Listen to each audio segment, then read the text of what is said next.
Back in 2016, Universal, in association with Mattel, released alongside its long-running animated series a live-action Max Steel movie. Barely anybody knew it existed, and therefore barely anybody watched it. To no one's surprise, the movie became a major box office bomb. I recently watched it out of sheer curiosity and highlighted 3 reasons why the movie failed so spectacular.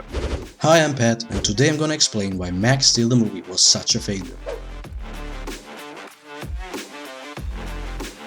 Before I can dive into the reasons, I need to elaborate on existing movie groups. And no, I'm not talking about genres or styles, but another important distinction I make. Disclaimer, this is my own movie grouping that I've come up with. I was not able to find any info on this particular grouping anywhere. If you do know if there exists a similar type of distinction and what it's called, please let me know in the comments below. I personally differentiate between 4 types of movies, namely vicarious experiences, concept ideas, pure entertainment,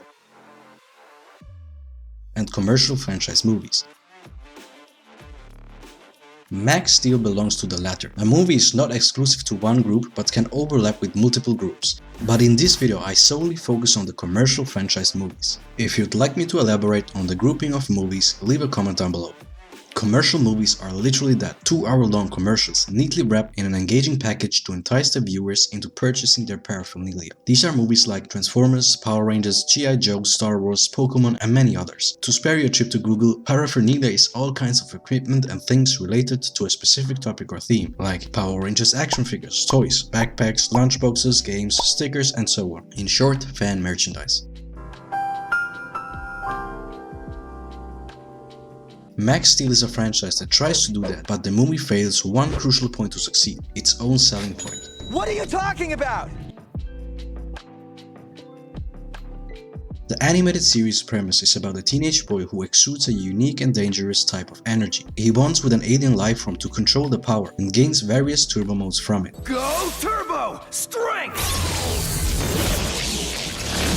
He puts his abilities to good use and becomes the hero of his town. His main villain is reliant on Max's power to survive and dispatches other villains to apprehend Max. Simple and straightforward. The obvious draw of the show is the various modes Max uses to battle his enemies. The movie's premise is different. Max exudes a unique type of energy and bonds with an alien life form to control it. He then investigates his father's supposed accident and ends up killing the villain responsible for it. He also encounters a strange being once that has no explanation nor seemingly any bearing on the overall plot. While both mediums share similarities, their main plots are widely different. One's an action-packed superhero show, the other is an odd mystery detective movie. And although there is a similar mystery element in the animated series, it's a continuous B-plot spanning over many seasons and is by no means the franchise's main draw. Regarding the movie itself, for a large portion of it, Max McGrath stumbles in his ripped burnt t-shirt through the woods and town while being chased by and shot at by generic gun-toting goons for no apparent reason. And at the end of the movie, there is still no reason for any of that. His mother literally calls off the hit on her own son. Miles Edwards ordered you to kill Steel. Yes, ma'am. I am still the majority shareholder at Entech. So the only person you take orders from now is me. Do you understand? While the movie does take cues from the source material, they are badly implemented for the most part. And now I'm gonna drain you. I am gonna drain you of every ounce of energy that you have. And for the majority of the movie, showcasing his ability is an utter waste of CGI. The villains in the movie are an absolute afterthought as they are introduced at random and are mere Easter eggs. They have no motivation to act the way they do because the overall story isn't coherent at all. I also want to note here that some random Indian Max Steel commercial or something I came across by chance has a better villain design and CGI than the actual movie. Max Steel is basically Power Rangers without Megazords, Pokemon without the monsters, or G.I. Joe without soldiers.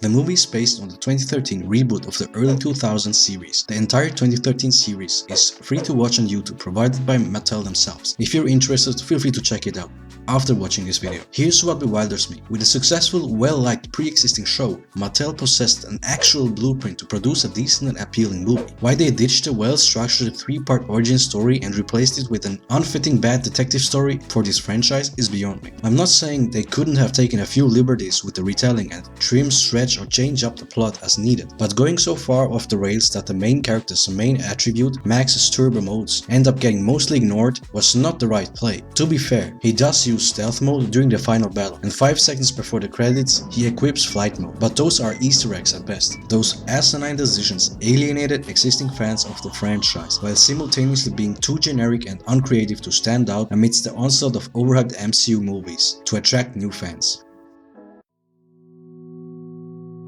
While I generally don't accept excuses for bad writing, in this case however, I'm inclined to make an exception. One important thing to note is that the producers had a very small budget to work with, estimated to be around $5 to $10 million. In terms of movie budgets, that really isn't a whole lot. And speaking strictly about the production quality, given the small budget, it's quite good. This in turn begs the question, would a bigger budget have produced a better movie? The question to that is a resounding maybe. A bigger budget wouldn't have fixed the underlying problem of the bad, incoherent script, but if the script had to be written to accommodate the smaller budget, then it's not just an issue of the bad writing alone, but partially due to its monetary restrictions. Without further information and insight, it's hard to actually identify what the main cause is, but in the grand scheme of things, it doesn't matter. What's done is done. The second thing to address is if Mattel wasn't willing to spend money on it in the first place, why produce the movie at all? It's quite possible they tried to ride Marvel's coattail, which is not an unheard of occurrence, especially in the movie industry.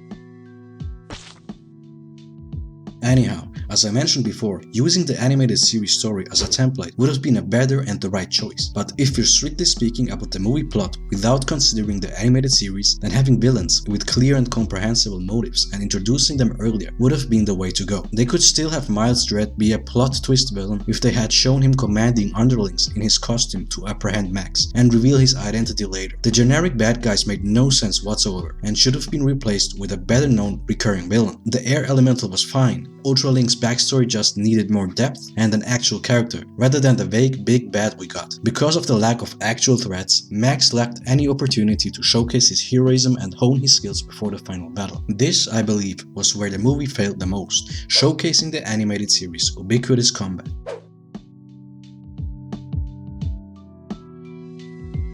I grew up watching the OG 2000s Max Steel, and although I quite liked the show, he was a bland generic action hero. So when I heard about Max Steel getting a movie adaptation, I was surprised. After seeing the movie posters though, I was very confused. After watching the movie, I watched the first season of the show to reaffirm if the series was actually that bad, but to my surprise, it was engaging and enjoyable to watch. Now, I'm not the target audience because of my age bracket, but I can definitely see the characters and the series appeal. With that said, please share your thoughts and opinions in the comments down below. If you liked this video, give it a thumbs up. If you didn't like it, try another one. And if you'd like to see more, subscribe to the channel. If there's something that you think needs improving on my part, I'd appreciate it if you let me know. With that said, thanks for watching and I hope to see you again.